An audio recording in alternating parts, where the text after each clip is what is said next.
사무엘상 17장 1절에서 52절로 우리에게 주시는 말씀의 제목은 다윗과 골리앗의 핵심 메시지. 자, 여러분 한번 스크린 보면서 한번 대답해 보십시오. 여러분은 성경에 나오는 다윗과 골리앗 이야기에서 제일 기억에 남는 것이 무엇입니까? 불신자들도 성경을 모르는 사람들도 다윗과 골리앗 이야기는 많이 알죠. 자, 여러분들에게 다윗과 골리앗 할 때 딱 기억나는 거 뭐가 있습니까?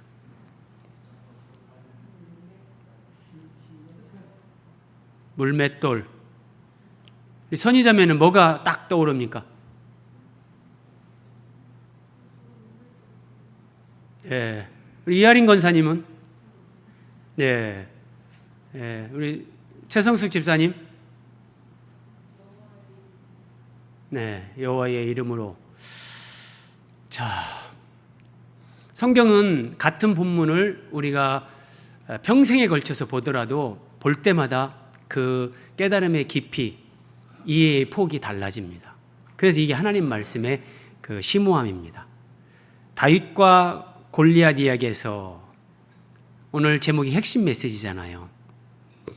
자, 본문으로 들어가기 전에 이걸 기억해야 됩니다. 사무엘상 16장에서 사무엘 선지자 하나님의 종이 기름 뿔병을 가져다가, 이 오른쪽에 있는 이게 뿔, 이렇게 소나 이 짐승들의 뿔, 그 뿔 속이 비어 있죠. 자, 거기에 이제 기름을 담는 거예요. 이 기름은 올리브유. 이 기름을 담아서 이스라엘의 이제 왕이나 제사장이나 선지자로 세우는 사람에게 하나님이 기름을 부어라 했는데, 이 기름 뿔병을 가져다가 사무엘이 다윗에게 부은 거예요. 이제 네가 이스라엘의 하나님께서 너를 왕으로 세운다. 그리고 이날 이후로 다윗이 여호와의 영에게 크게 감동된다 그러는데, 자, 우리가 예수님을 예수 그리스도 예수 이렇게 얘기하죠. 그리스도라는 말은 기름 부음을 받은 자 이런 뜻이에요. 이렇게 구약시대 때 짐승의 뿔에 기름을 담아서 이렇게 하나님이 세우는 왕이나 선지자나 제사장에게 기름을 부었는데, 예수님이 바로 그 기름을 붓는 것은, 여러분, 자, 다윗이 여호와의 영에게 크게 감동되니라. 자, 사람의 영이신 하나님은 우리 육안으로 볼 수가 없습니다. 그래서 하나님의 영이 사람에게 부어지고 사람에게 임하는 것, 이것을 기름으로 머리에 붓는 것, 이것으로 시각화해서 보여준 거예요. 시각화해서. 그러면 제가 예전에 한번 설명드렸죠. 왜 기름을 붓는가? 하나님의 영이 우리에게 임하시는 것이, 이게 예수님이 십자가에서 몸짓고 피 흘리면서 그냥 갈아지는 거예요. 올리브가 갈아지면서 기름이 되는 것처럼 예수님이 그 말할 수 없는 십자가 고난을 통해서 이제 우리의 구원을 이루시고, 그 예수님이 하나님께로 돌아가심으로 말미암아 우리에게 성령이 오시는 거예요. 하나님의 영이 우리에게 임하는 거, 이것을 이렇게 시각화해서 보여주는 건데, 다윗은 지금 기름 부음을 받고 여호와의 영으로 크게 감동받은 사람. 그래서 이 다윗은 다윗의 자손으로, 다윗의 혈통으로 오시는 예수 그리스도를 예표하는 인물이다. 여러분, 성경을 보면서 이런 관점을 놓치면 안 돼요. 그래서 성경에 기록된 다윗의 승리는 예수 그리스도의 승리를 계시하는 것이다. 교회 학교에서 교회마다 아이들에게 다윗과 골리앗을 가르치죠. 근데 사람들은 어릴 때부터 그 이야기를 듣고, 또 어른들이 되면 이런 메시지를 잘 안 들어요. 이거 어릴 때 다 들었던 거, 다 아는 거. 그런데 사람들의 머릿속에 남는 것은 다윗, 물맷돌, 다윗의 승리.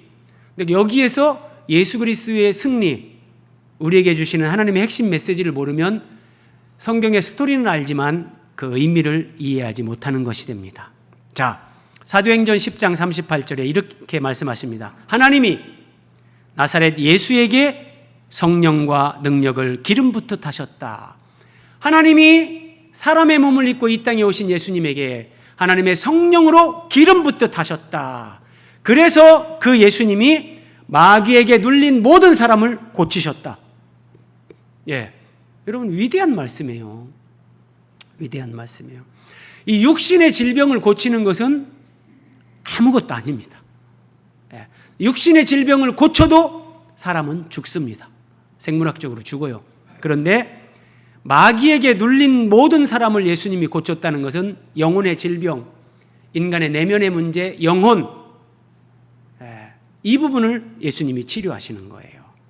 자, 이런 이해를 가지고 본문으로 갑니다. 블레셋 사람들이 그들의 군대를 모으고 싸우고자 하여 유다에 속한 이제 에베스담밈에 진을 쳤다. 지도 한번 보세요, 여러분. 여기가 지중해. 지중해. 자, 여기 이스라엘 이 남쪽에 사해라고 하죠.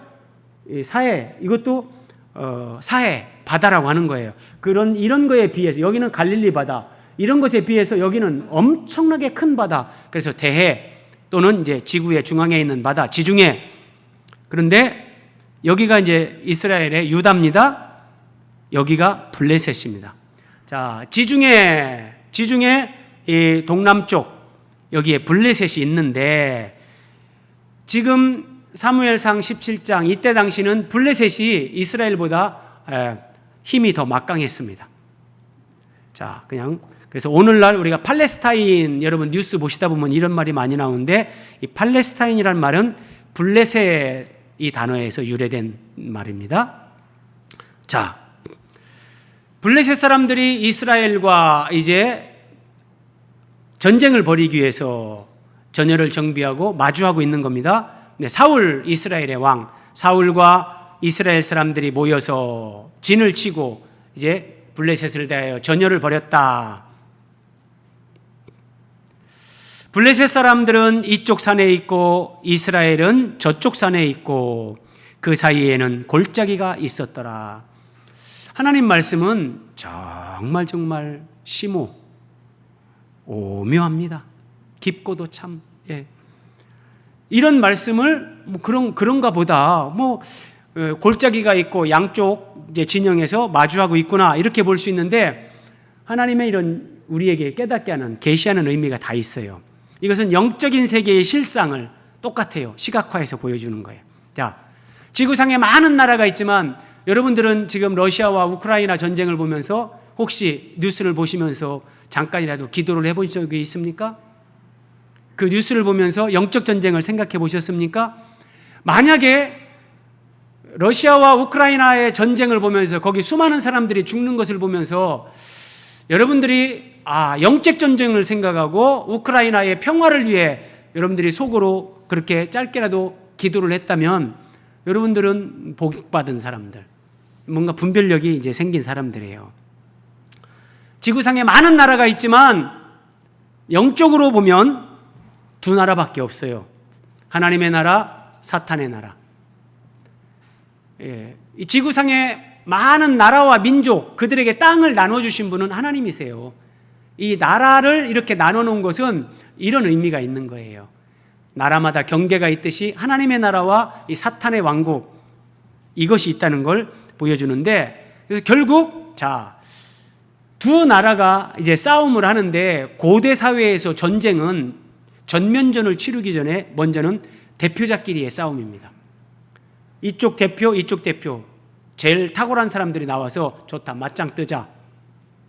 맞짱 떠서 이기면 진 사람들은 종이 된다. 이렇게 하는 거예요. 그래서 블레셋 사람들은 이쪽 산에, 이스라엘은 저쪽 산에 있다. 이걸 보여주는 건데, 그래서 영적인 세계에서 중립지대는 없습니다. 제가 지난주에 어떻게 TV 잠깐 보니까 무슨 천국, 단테의 신곡 이런 거 얘기하면서 천국과 지옥을 얘기하면서 거기 패널들이 연옥을 얘기하더라고요. 천주교에서 얘기하는 연옥 이런 걸 얘기를 하는데 그런 연옥이라는 영적인 세계에 중립지대는 없습니다. 그래서 여러분 성경이 얼마나 오묘한가 보세요. 자, 그 사이에 골짜기가 있었다 그러죠? 골짜기. 블레셋 사람과 이스라엘 사이에 골짜기. 부자와 나사로가 한 마을에 살았는데 두 사람이 다 죽었습니다. 부자는 음부에 떨어지고 거지 나사로는 아브라함의 품에 안겼죠. 그 두 사이에 뭐가 있었습니까? 큰 구렁텅이가 있어서 서로 건너가지 못합니다. 그런 걸 보여주는 거예요. 죽음 후에 영적인 세계에도 이 딱 둘밖에 없어요. 중립지대가 없어요. 자, 블레셋 진영에서 싸움을 도두는 대표자가 나왔습니다. 블레셋 진영에서 그의 이름은 골리앗이다. 골리앗이라는 사람이 나왔는데 이 사람의 키는 6규빗 한 뼘이다. 6규빗 한 뼘. 자, 규빗이라는 것은 가운데 손가락 끝에서 팔꿈치 끝까지 고대 사회의 어떤 치수를 재는 이 기준인데 오늘날 센티미터로 환산하면 약 45.6cm. 근데 이게 6규빗이니까 계산을 하고 거기에다 한 뼘, 제 손으로 한 뼘을 하면 대략 한 22cm. 합치면 약 3m가 되는 거예요. 야, 성경에 저런 뻥이 있나? 사람이 어떻게 3m가 있나? 네, 있습니다. 이거보다 더 큰 안학자 손들 성경에 그런 것들이 나오는데 어쨌든 3m 가까운 이런 골리앗이 블레셋의 대표로 딱 쓰고, 참고로 여러분 산업 현장에 가면 이런 크레인이 있습니다. 크레인. 이런 크레인을 골리앗 크레인 그럽니다. 골리앗 크레인. 골리앗 크레인이라는 의미는 그러니까 크레인은 크레인인데 제일 큰 거, 크다는 의미를 가지고 있어요. 게이트 형태의 이런 크레인은 골리앗 크레인 그렇게 합니다. 골리앗이 그러니까 얼마나 큰 사람인가. 자, 이 블레셋의 대표 골리앗이 서서 이렇게 얘기하는 겁니다. 너희가 어찌하여 나와서 전열을 벌였느냐? 나는 블레셋 사람이 아니며 너희는 사울의 신복이 아니냐? 너희는 한 사람을 택하여 내게로 내려보내라. 한 사람 나와! 이 얘기예요. 쉽게 얘기해서요. 그리고 이어서 하는 말, 그가 나와서 이스라엘 대표 한 사람이 나와서 만약에 나를 죽인다면 우리 블레셋 사람들이 너희의 종이 될 것이다. 그런데 내가 이겨서 이스라엘의 대표를 죽이면 이스라엘 너희는 우리의 종이 될 것이다. 제가 계속 말씀드리는데 이 성경의 어떤 이런 하나님의 구원 역사, 성경의 이런 구속사의 맥락으로 성경을 볼 수 있어야 되는 거예요. 블레셋의 골리앗, 이스라엘의 대표, 블레셋의 대표. 지금 이것은 우리를 창세기 3장으로 안내를 합니다.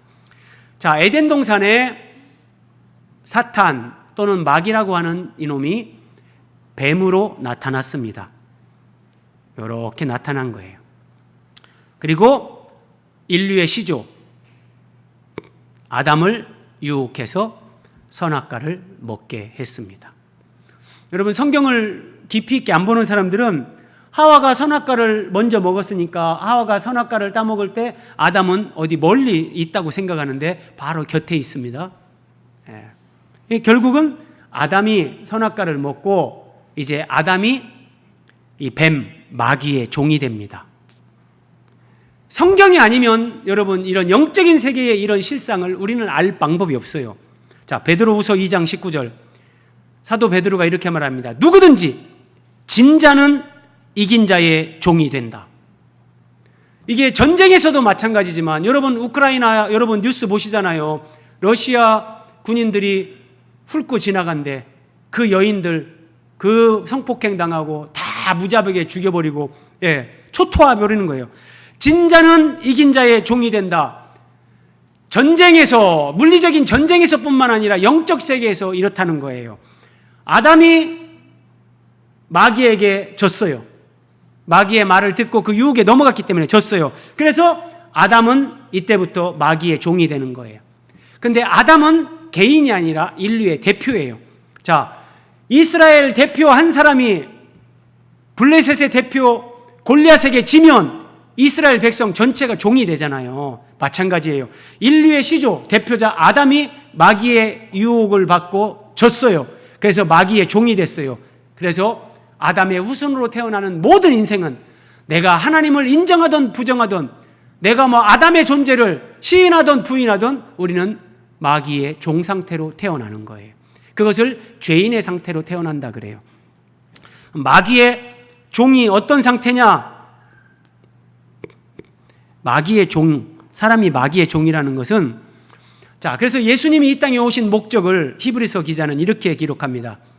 또 죽기를 무서워함으로 한평생 매여 종노릇하는 모든 자들을 놓아주려 하심이라. 모든 인생은 태어나서 죽을 때까지 한평생 이렇게 매여서 종노릇합니다.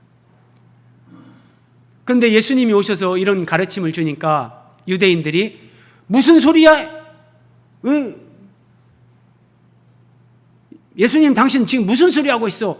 우리는 아브라함의 자손이요. 우리가 아브라함의 자손인데 우리가 종이라고? 택도 없는 소리 안 해.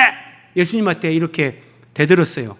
그런데 예수님이 이 영적인 세계를 얘기하는데 이해를 못하는 거죠. 자, 그러면 사람이 한평생 매여 종노릇한다는 거, 여러분 한번 보세요. 그림은 이렇게 그려져 있지만 마귀가 사람들을 이렇게 종노릇하고 지배를 하는데 마귀는 우리에게 뿔 달고 안 나타납니다. 마귀가 뭐 꿈에 나타나고 그렇게 안 합니다.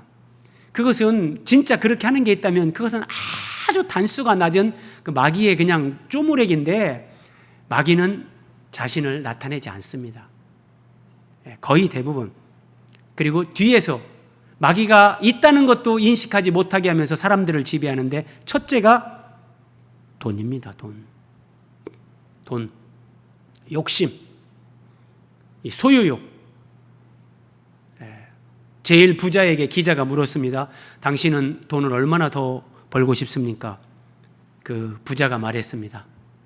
조금만 더. 죽을 때까지 조금만 더 하면 그렇게 살다 죽어요. 소유욕.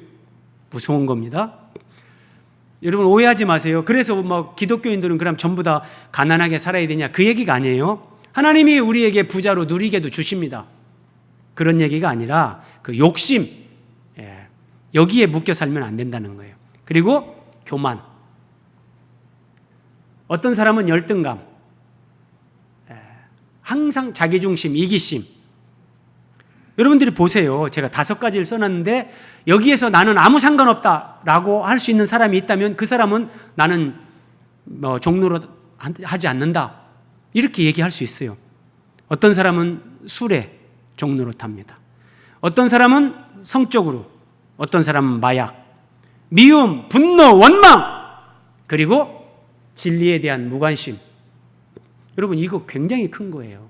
이 사탄의 전략 가운데 하나예요. 그냥 맛있게 먹고 예쁘게 옷 입고 편안하게 가장 재밌게 즐기면서 살아라. 그게 인생이다. 진리에 대한 무관심. 근데 그게 정말 인생일까요? 태어났으니까 눈 떴으니까 맛있는 거 먹고 재미난 거 하고 내가 하고 싶은 거 하고 내 맘대로 그렇게 평생을 살면 여러분 정말 그게 행복한 인생일까요? 아니에요. 사람이 어디에서 와서 왜 살고 어디로 가는지, 나는 왜 살아야 되는지, 산다는 게 뭔지 이걸 알아야 되죠. 알아야. 근데 몰라요. 몰라요. 그리고 결국 허무한 죽음으로, 이러면 이게 마귀에게 평생 종노릇하는 거예요. 나는 마귀를 인정하지도 않았지만 그 마귀에게 내가 종노릇하고 있다는 이게 명백한 증거예요. 이게요. 그런데 예수님은 이런 데에서 우리를 놓아주려 해방시키러 오시는 거예요. 보세요. 놓아주려. 여기서 놓아주는 거예요. 여기에서 놓아주는 거예요. 예수님이요. 예수님이 오셔서 십자가에서 이것을 다 우리를 해방시키는 거예요. 그러니까 예수님을 믿는다는 것은 이 5가지 이런 부분에서 우리가 완전히 벗어나면서 새로운 사람으로 완전 존재론적인 혁명이 일어나는 거예요. 혁명이요. 이 기쁨, 이 감격, 이것을 성경은 구원의 기쁨이라고 하는 거예요. 너무나 많은 그리스도인들이 죽어서 가는 천국은 그걸 구원이라고 생각하고 이 땅에 살면서 이런 부분에서 자유케 되는 이 감격과 행복을 몰라요. 이 행복을. 10절입니다. 골리앗은 또 이렇게 말하였습니다. 내가 너희 이스라엘 군대를 이렇게 조롱하는데 나와 싸울 놈이 없단 말이냐. 너희들 대표자 한 명 나와. 내가 그 대표자 죽이면 니들은 전부 다 우리의 종이 되는 거야. 니들 하나님 백성이라면서 대표자 나와. 네, 이스라엘 백성들이 사울 왕부터 전부 다 벌벌벌벌 떨면서 아무도 안 나간 거예요. 그랬더니 골리앗이 조롱하는 거예요. 야, 니들 여호와의 군대라며, 니들 하나님 백성이라며 나와 싸울 놈이 한 놈도 없단 말이냐? 대표자 나와! 아무도 반응을 못해요. 이 3m 거구 앞에서. 그런데 여기 이스라엘 군대를 조롱하는데, 이스라엘 군대라고 하면 여러분, 이게 출애굽기 12장에서 이스라엘 백성들이 이집트에서 탈출할 때, 엑소더스 출애굽할 때 이스라엘 백성들이 이제 이집트에서 나오는데 성경은 그들을 여호와의 군대라고 합니다. 여호와의 군대. 사람의 눈으로 볼 때는 이건 오합지졸인데 성경은 여호와의 군대라고 하는 거예요. 여호와의 군대, 이스라엘의 군대를 이렇게 조롱했다? 하나님을 조롱하는 거예요. 같은 의미예요. 그래서 지금 이 싸움에는 하나님의 명예, 하나님의 영광이 걸려있는 거예요. 여기에서 이스라엘이 아무도 대표자가 나가지 못한다면 이스라엘의 하나님은 별 볼 일 없는 참 이 무능한 그냥 잡신 가운데 하나, 이렇게 사람들에게 인식될 수밖에 없는 거예요. 그런데 어떻게 합니까? 사울, 이스라엘의 왕과 온 이스라엘이 블레셋 사람의 이 말을 듣고 놀라 크게 두려워하니라. 두려워하는 거예요. 아무도 못 나가요. 이것은 무슨 말이냐면 마귀에게 종로로 타는 모든 인생들이 있는데 그 마귀로부터 스스로 벗어날 수 있는, 마귀를 이길 수 있는 사람은 없다는 거예요. 자, 그리고 이제 성경이 다윗을 등장시킵니다. 다윗은 유다 베들레헴 에브라 사람 이세라는 사람의 아들이었는데 다윗은 막내다. 이세가 아버지가 막내 아들 다윗에게 말합니다. 네 형들이 지금 전쟁에 나갔는데 네 형들이 지금 안전한지 네가 전쟁터에 지금 가보고 형들이 확실하게 안전하다는 거 아버지한테 증표를 가지고 와라. 그래야 내가 안심을 하겠다. 심부름을 시키는 겁니다. 자, 여기서도 똑같아요. 한번 설명 보세요, 여러분. 이것은 하나님 아버지께서 하나님의 아들 예수님을 이 세상에 보내시는 것, 이런 의미를 여기에 함축하고 있는 거예요. 지금 이새가 다윗을 전쟁터에 보내잖아요. 이 다윗은 예수 그리스도를 예표하는 인물이잖아요. 하나님 아버지께서 이 세상에서 마귀에게 종로로 타는 인생들을 위해서 하나님의 아들 예수님, 영적 다윗 예수 그리스도를 이 땅에 보내시는 걸 우리에게 암시해 주는 거예요. 성경은 우리에게 이걸 보여주는 거예요. 이렇게 볼 수 있어야 되는 거예요. 다윗이 군대로 달려가서 이제 형들을 만났습니다. 형들에게 문안하고 형들과 대화를 나누고 있는데 그때 골리앗이라 하는 자가 다시 나와서 전과 같은 말을 했다. 전과 같이 이스라엘 하나님, 이스라엘의 군대, 이걸 모욕하는 거예요. 니들이 하나님 백성이라며, 하나님의 유일신이라며, 전능하신 신 창조주라며 대표자 나오라니까 아무도 왜 못 나와? 막 조롱하고 비웃는 겁니다. 근데 이것을 다윗이 들었어요. 다윗이 곁에 서 있는 사람들에게 말하여 이르되 이 할례받지 않은 블레셋 사람이 누구냐? 이놈이 누군데 살아계시는 하나님의 군대를 모욕하겠느냐? 살아계시는 하나님의 군대를 모욕하겠. 여러분, 사울 왕도 거기에 별을 달고 있던 장군들도 아무도 골리앗 앞에 나가려는 생각을 하지 못하는데 소년 다윗이 아버지 심부름 왔다가 이 얘기 딱 듣고 뚜껑 열리는 거예요. 자, 여러분, 이것이 어떻게 해서 이렇게 되는가 이해를 해야 됩니다. 다윗은 하나님의 기름 부음을 받았잖아요. 여호와의 영으로 크게 감동됐다 그러잖아요. 하나님의 성령으로 충만한 사람들은 하나님의 이름이 조롱받고 모독받을 때 의분이 올라옵니다. 이 영적 본능이에요. 하나님과 무관한 사람들은 하나님이 욕을 먹어도 아이고 아무 개념 없죠. 예. 그런데 다윗은 여호와의 영으로 충만함을 입은 사람, 하나님의 이름이 모독을 받는 이 얘기를 딱 듣는데, 이 블레셋 이놈이 누군데 살아계시는 하나님의 군대를 모욕하겠느냐. 여러분 보세요. 살아계시는 하나님, 성경 속에 갇힌 하나님, 죽은 하나님, 그런 하나님이 아니에요. 과거의 하나님, 내가 예전에 만난 하나님이 아니라 지금 살아계셔서 나와 함께 하시는 하나님. 다윗이, 이스라엘 백성들은 이 믿음이 있어야 되는데 다윗만 이 믿음을 가지고 있는 거예요. 지금 이 전장터에서 어떻게 이런 믿음을 갖게 됐는가? 뒤에 보면 나옵니다. 그랬더니 제일 먼저 반응이, 다윗의 3명의 형들이 이 전쟁에 참전을 했는데 그 중에 제일 큰 형이 다윗에게 화를 내는 겁니다. 너 뭐 한다고 여기까지 와가지고 양이나 잘 지키지? 나는 네가 여기 왜 왔는지 알겠다 이놈아. 네 교만한 마음, 네 완악함 내가 모를 줄 아느냐? 너 전쟁 구경하러 왔지? 이 철없는 놈. 형이 다윗을 오히려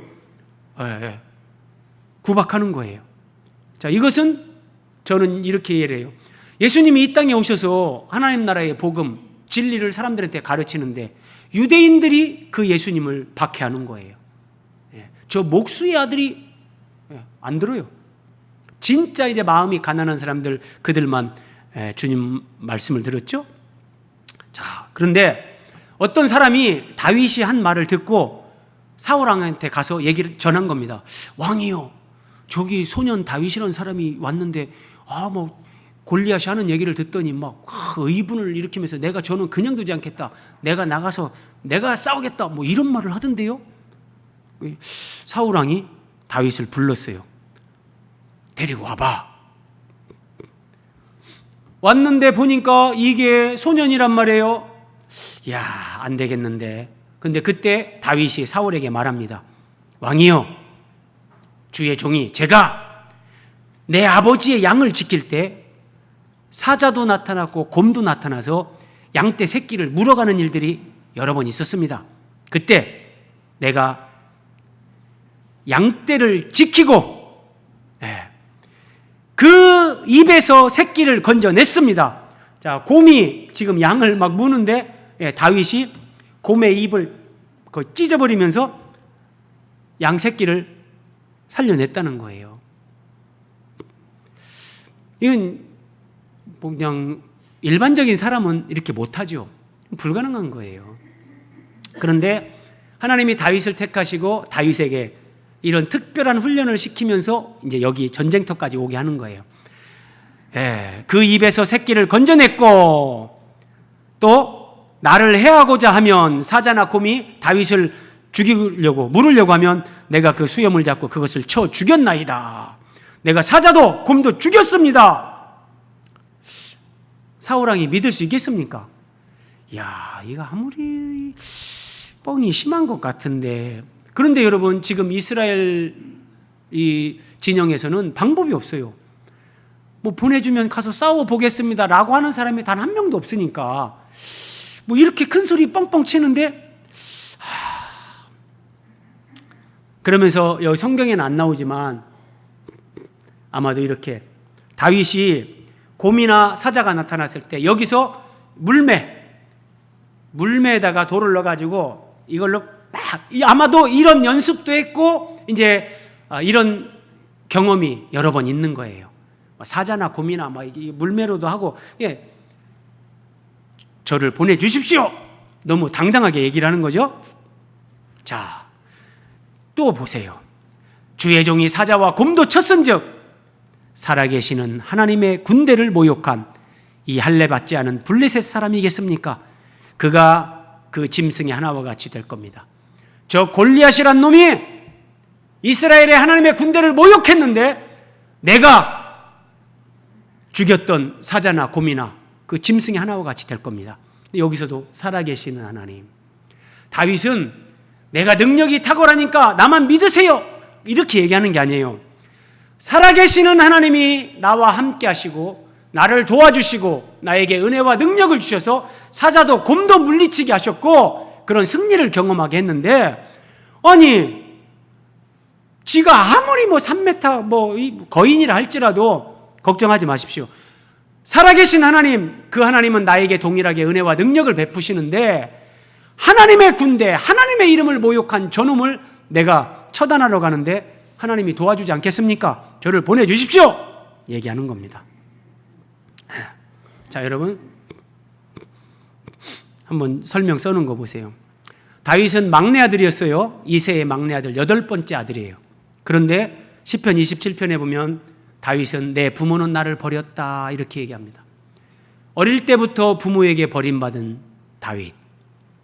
그래서 형들은 다 집에 있어요.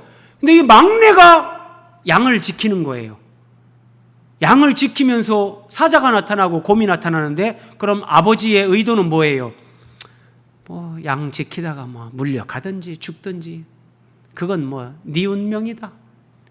거의 부모가 버린 거예요. 여러분, 오늘날 우리 같으면 뭐라고 하겠어요?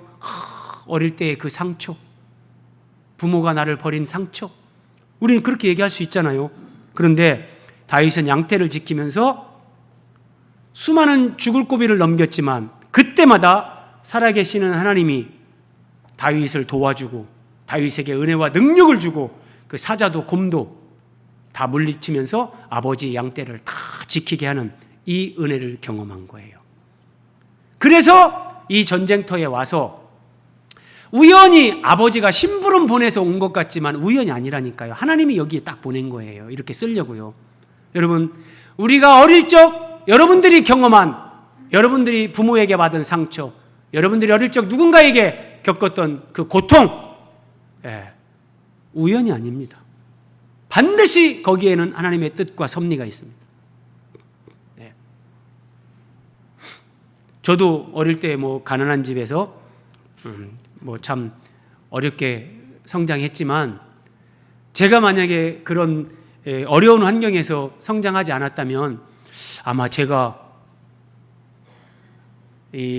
정말 개척교회, 작은 교회를 이렇게 섬기는 여기까지 오는데 올 수 있었을까? 제가 참 그런 생각 몇 번 했었습니다. 그러니까 우리 인생에서 우리가 경험하는 것들, 그런 것들은 우연이 아니에요. 다 하나님의 뜻이 있고 거기에 섭리가 있어요. 그래서 죽음을 수없이 경험하는 그 들판에서 사자와 곰과 싸웠던 이 다윗이, 이스라엘이 아무도 골리앗에게 어쩔 수 없는 이 상황에 다윗이 이제 전면에 나서는 거예요. 그래서 여러분들의 과거의 상처, 고통, 아픔, 그거 매이지 말고 거기에 묶이지 마세요. 여러분들에게 상처, 아픔, 고통을 준 그 사람도 여러분들 마음으로 용서하세요. 용서하고 딱 놔주세요. 그냥 여러분 마음에서. 그거 붙잡고 거기에 아둥바둥 막 두고 보자.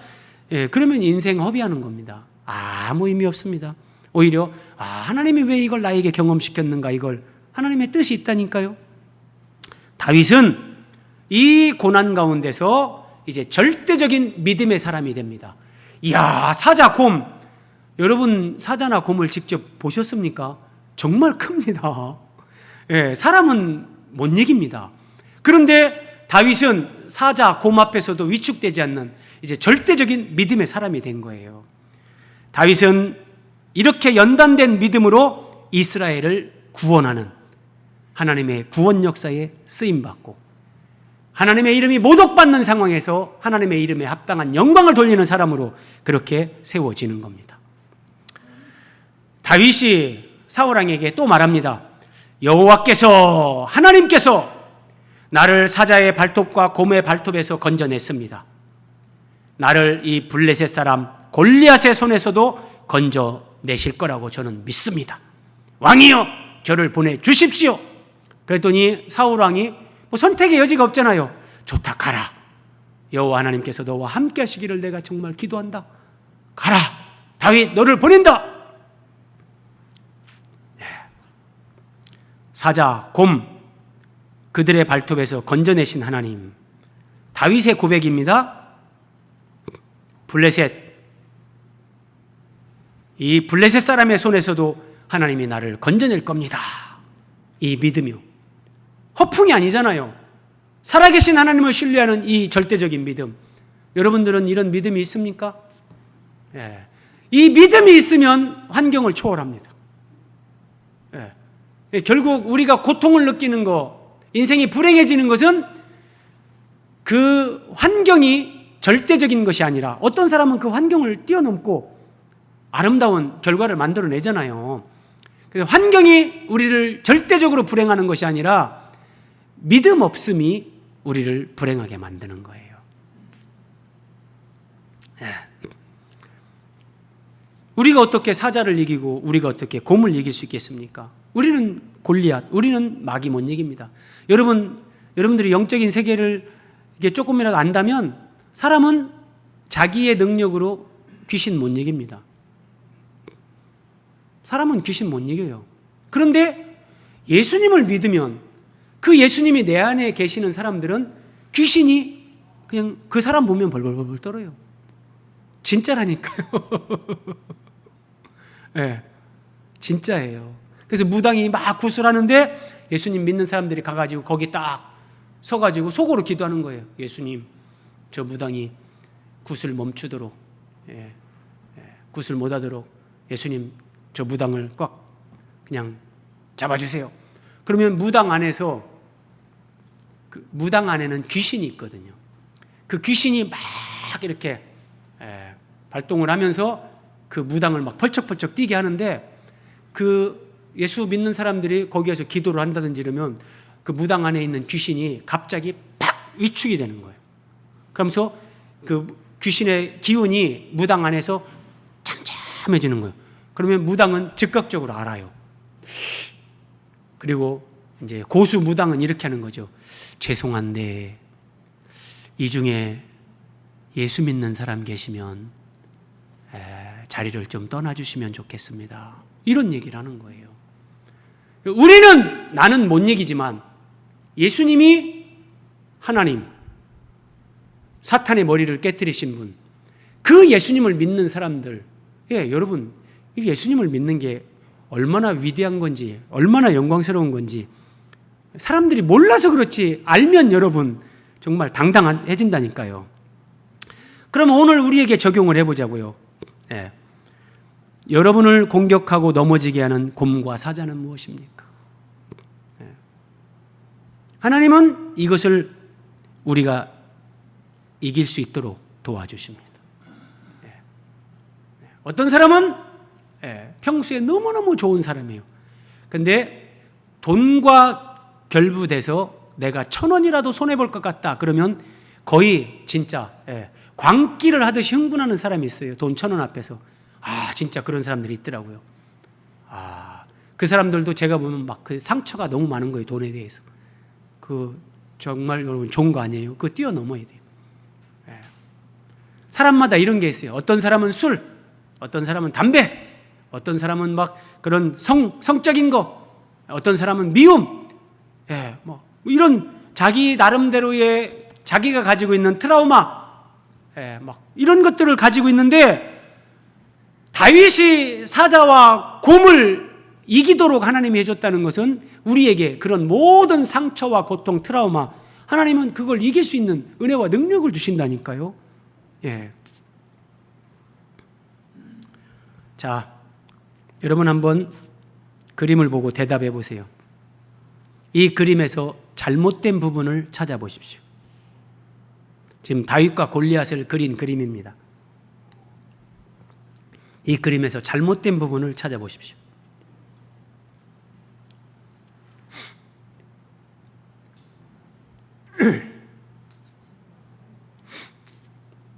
잘못된 부분 아시겠습니까? 잘못된 부분이 전혀 없나요?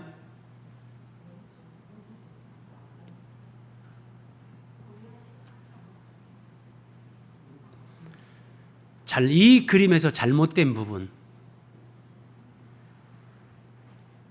여러분, 우리가 성경을 그래서 깊이 있게 봐야 됩니다. 41절입니다. 같이 한번 읽어봅니다. 시작. 블레셋 사람이 방패든 사람을 앞세우고 다윗에게로 점점 가까이 나아가니라. 골리앗은 방패든 사람을 앞세우고 다윗에게로 가까이 나갔습니다. 그러니까 골리앗이 방패를 들고 있는 그림은 잘못된 그림입니다. 이 그림이 맞습니다. 이 그림이. 이렇게 사람들이 성경을 왜곡시키는 부분이 의외로 많아요. 의외로 많아요. 방패든 사람을 앞세우고 다윗에게로 점점 가까이 갔다. 자, 제가 볼 때 이 41절이 절묘한 말씀이에요. 뭐 이거 기록하지 않아도 되는데 이 말씀이 왜 기록되게끔 하나님이 했을까? 자, 한번 여러분 보세요. 골리앗은 왜 방패든 사람을 앞세웠을까요? 아니, 키가 3m나 되면서 천하무적인데, 그렇죠? 천하무적인데 왜 방패든 사람을 앞세웠을까요? 다윗을 향해서 나가면서. 왜? 비전이 얘기해 보세요. 왜 방패든 사람을 앞세웠을까요? 생각해야 되는 거예요. 자, 골리앗은 자기가 키는 크지만 기동성이 떨어진다는 걸 압니다. 기동성. 기동성이 떨어진다는 걸 압니다. 그리고 자칫 잘못하다간 화살 하나에도 자기는 죽을 수 있다는 걸 압니다. 천하를 호령할 것 같은 사람이지만 약점이 있고 그런 단점이 있고 연약함이 있습니다. 그래서 조금 더 다르게 표현하면 골리앗은 가장 강한 자 같지만 사실은 겁쟁이. 이해되십니까? 진짜 겁내지 않았다면 방패된 사람을 앞세울 이유가 뭘까요? 은근히 내가 큰 소리는 치지만 잘못하다가 내가 한 방에 훅 갈 수도 있는데 겁쟁이입니다. 귀신들, 마귀의 쫄개가 귀신들인데 마귀나 귀신들은 예수님을 믿지 않는 사람들에게 강하게 보이지만 예수님을 믿는 사람들 앞에서 꼼짝 못합니다. 여러분 이거 아셔야 돼요. 진짜 귀신은 예수 믿는 사람들을 보면 어휴 벌벌 떠는데 예수 믿는 사람이 이걸 몰라요. 그러니까 예수 믿는 사람이 뭐 귀신 들린 사람만 봐도 자기가 무서워해. 그러니까 귀신 들린 사람 속에 있는 귀신이 예수 믿는 사람이 무서워하는 거 보고 저게 나를 무서워하네. 와 재밌네. 막 예수 믿는 사람이 그러니까 귀신이 와 재밌다. 근데 그때 우리는 예수 그리스도의 이름으로 명한다. 더러운 귀신아 떠나가라. 잠잠하라.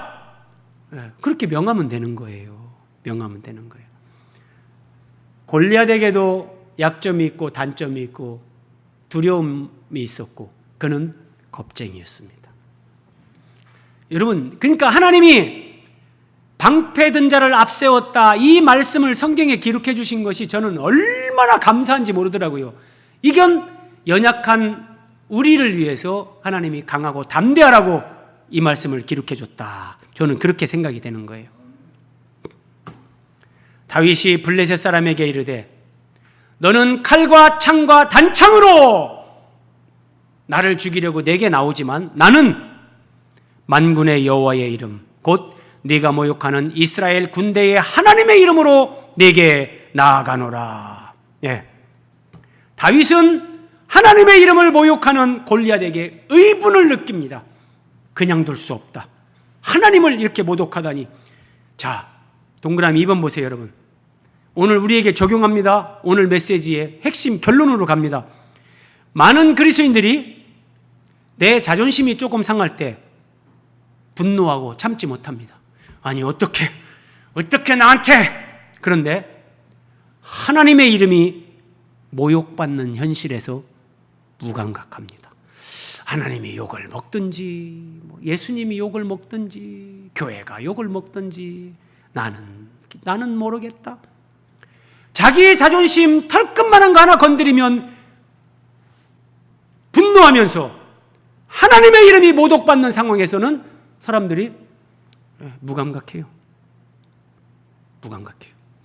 이스라엘 군대에 하나님의 이름으로 나는 너한테 간다. 네가 하나님의 이름을 모욕하고도 살아남을 줄 아느냐? 내가 너를 그냥 두지 않겠다. 다윗이 이렇게 말하는 겁니다. 자, 우리에게 적용합니다, 여러분. 제가 이 설교를 준비하면서 하나님 앞에 그런 또 생각이 정리가 되더라고요. 하나님, 저에게 이런 사명을 주셔서 감사합니다. 여러분, 무슨 말이냐면 다윗과 골리앗 이야기는 진짜 유치부 아이들한테도 재밌게 그렇게 설교가 될 수 있어요. 근데 저처럼 하면 이거는 매우 이 본문으로 심각한 상정으로 끌고 가는 거예요. 그런데 정말 다윗과 골리앗의 이 성경 말씀을 통해서 하나님이 우리에게 주시는 핵심 메시지가 뭘까? 저는 사람들이 듣기 좋아하는 그런 메시지가 아니라 하나님이 정말 우리에게 주시고자 하시는 그 핵심 메시지를 나는 그대로 전해야 되겠다. 그러면 이겁니다. 골리앗 앞에서 이스라엘 백성들이 벌벌 떨고 하나님의 이름이 모욕을 받았잖아요. 그럼 이 시대는 뭡니까? 사탄 마귀는 한국교회가 큰 예배당 건물, 숫자, 돈, 여기에 무릎 꿇게 했습니다. 교회마다 빚을 내든지 어떻게 하든지 큰 예배당 짓는 게 대유행이었고, 어떻게 해서든지 막 사람들을 불러 모아가지고 어떤 이벤트를 내서라도 어떤 상품을 걸고서라도 사람들을 예배당에 불러 모으고 이 숫자에 집착하고, 그러면서 교회다움, 거룩성, 진실성, 이게 상실됐습니다. 그래서 교회와 세상이 문턱이 없어지고 그냥 비슷해진 거예요. 세상 사람들이 하는 방식 교회에 그대로 있고, 그래서 교회 관련 뉴스가 나오면 세상 사람들이 죄를 짓는 것과 거의 유사해요. 교회라고 하면 여러분들은 그렇게 생각 안 할지도 몰라요. 기독교인들 한 사람 한 사람들을 마귀가 돈 앞에 무릎 꿇게 만들었어요. 돈 앞에. 부동산 투기를 하든 무엇을 하든 수단 방법 가리지 않고 돈만 많이 벌면 그게 하나님의 축복이라고 그렇게 생각하고 그렇게 믿었어요. 그래서 교회에서 내가 11조 제일 많이 하는 사람이 되고 싶다. 그런 허황된 자기 착각, 그것이 하나님 앞에 영광 돌리는 거라고 내가 11조 제일 많이 하면서 돈 앞에 무릎 꿇게 했어요, 마귀가. 그래서 여러분 한번 보세요. 세상 사람들은 대한민국에서 기독교를 개독교라고 합니다.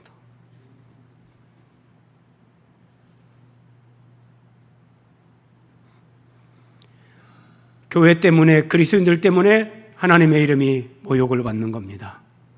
그런데 사울 왕부터 이스라엘의 모든 군사들이 그 앞에서 벌벌벌 떨면서 아무도 나서지 못한 것처럼 이 시대에 교단의 총회장, 목사, 장로, 교회 직분자들부터 거기에 무릎 꿇고 종로로 타면서 하나님의 이름이 모독을 받게 했어요. 그러면 여러분, 다윗이 이제 이 전쟁에 나가서 골리앗을 죽이면서 하나님의 이름에 합당한 영광을 돌리는데 우리는 어떻게 해야 되는가? 이 시대 교회의 사명, 우리의 사명, 오늘 이 본문을 통해서 사무엘상 묵상을 마치면서 하나님이 우리에게 주시는 메시지는 뭐냐? 우리가 하나님의 이름과 명예를 위해 정말 세움받은 교회요, 우리가 그런 그리스도인들이라면 우리는 대한민국의 교회와 신자들이 큰 건물, 숫자, 돈 앞에 무릎을 꿇음으로 하나님의 이름을 모독했는데, 그러면 우리는 삶으로 그걸 뛰어넘어야 되는 거예요. 그걸 우리가 이길 때만이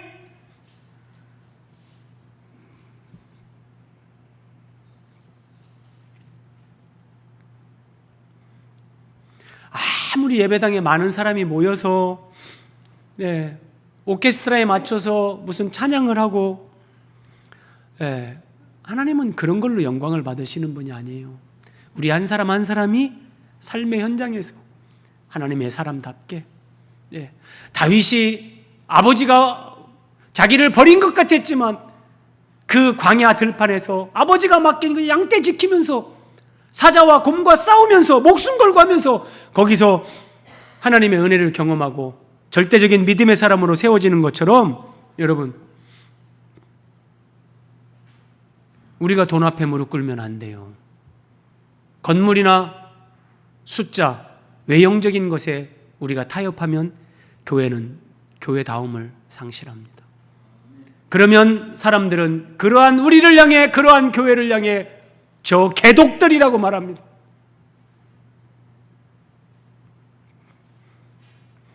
주 하나님이 아니라 그 주를, 주식회사를 의미하는 주 하나님이라고 사람들이 놀립니다. 세상 사람들이. 교회가 마치 세습, 무슨 제1성전, 제2성전, 제3성전, 제가 조금 진짜 그런 건 아닙니다.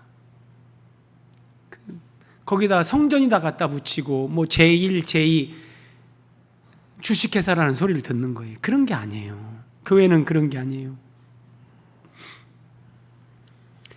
세상과 구별되는 거룩한 교회, 진리의 기둥과 터, 그런 교회, 하나님의 사랑, 예수 그리스도의 십자가 사랑, 그 사랑으로 섬기는 교회. 그래서 여러분, 우리는 하나님 앞에, 세상 앞에 이 거룩과 진리, 사랑과 섬김, 이 양면을 다 감당하는 그런 교회의 사명이 우리에게 있는 거예요. 참 부끄럽지만 여러분 한번 보세요. 돌 김용옥 교수, 이렇게 말하는 사람 있잖아요. 김용옥 교수가 강연을 하면서 이 믿음의 집안에서 태어난 사람이고, 이 사람도 신학까지 공부한 사람이에요. 내가 한국교회 다녀보니 세 가지만 알면 되더라. 목사 설교가 믿어라, 돈 내라, 집 짓자. 교회당 짓자는 거예요. 요 세 가지밖에 없더라 이 얘기예요.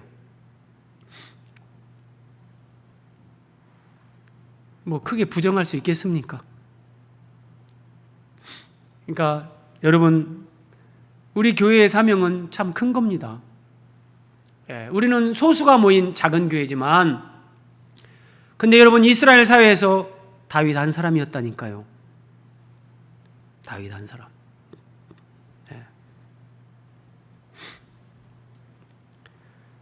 여호와의 구원하심이 칼과 창에 있지 아니함을 이 무리에게 알게 하리라. 하나님의 구원이, 하나님의 능력이, 하나님의 살아계심이, 하나님의 영광이 건물이나 숫자나 돈이나 거기에 있지 않다. 전쟁은 여호와께 속한 것이다. 전쟁은 여호와께 속한 것이다.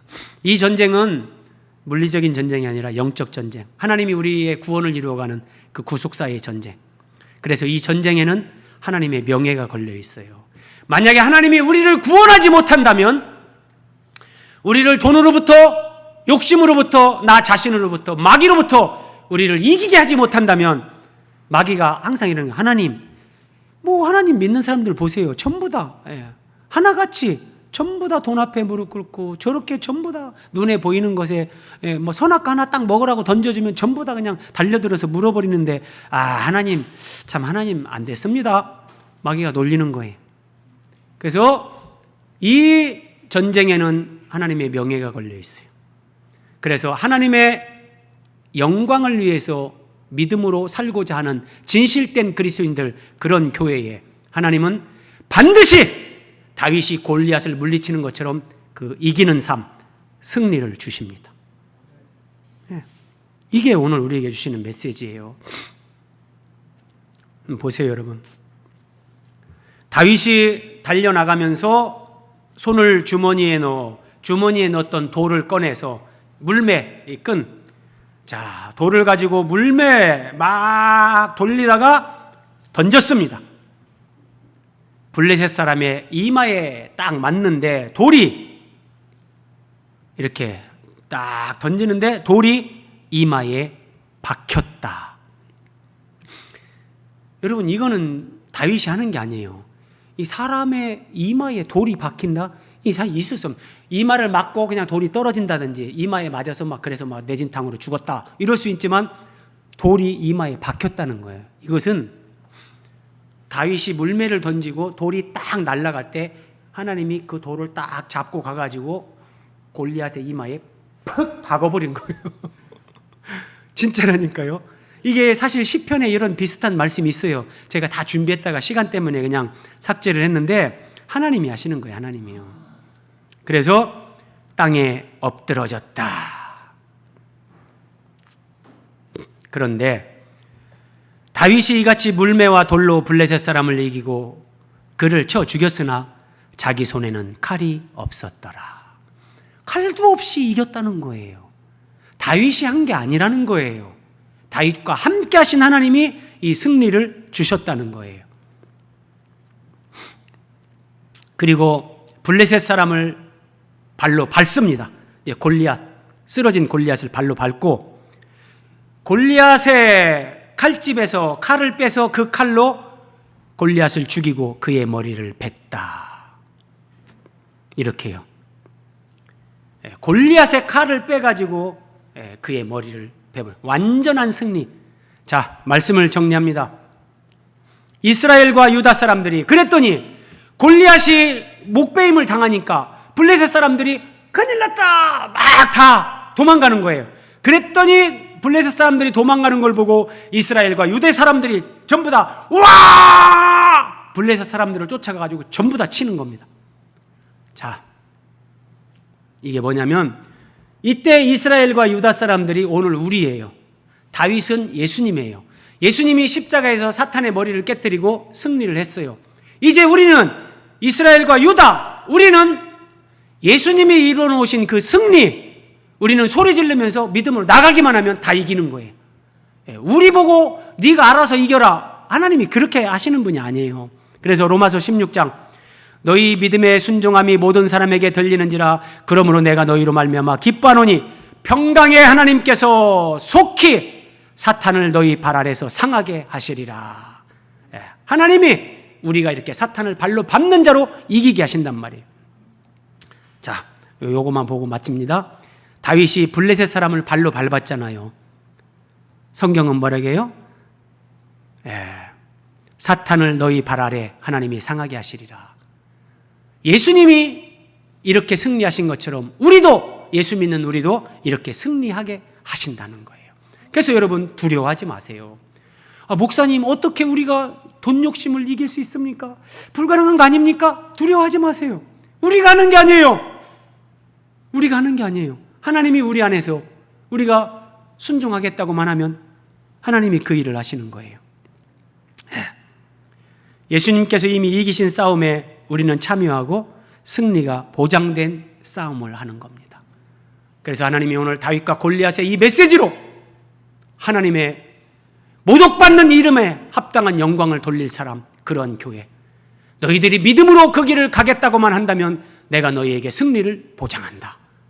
강하고 담대하라 말씀하십니다.